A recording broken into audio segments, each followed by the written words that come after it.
değerli Mingəçevirlilər, şəhərimizin qonaqları, hər birinizi xoş gördük. Bugün sizi Mingəçevirdə ilk olan musiqi alətlər mağazamızla tanış edəcəm. Mağazamızda bütün alətlər mövcuddur və hər birinin satışı mümkündür.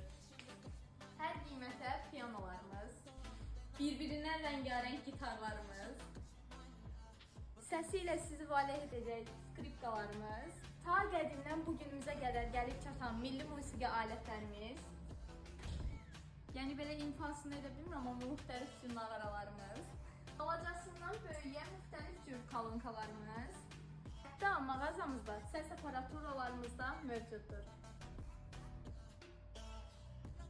Peki dostlar, mağazamızda musiqi alətlərinə aid bütün ləvazimatlar mövcuddur. Hər birinizin yolunu gözləyirik.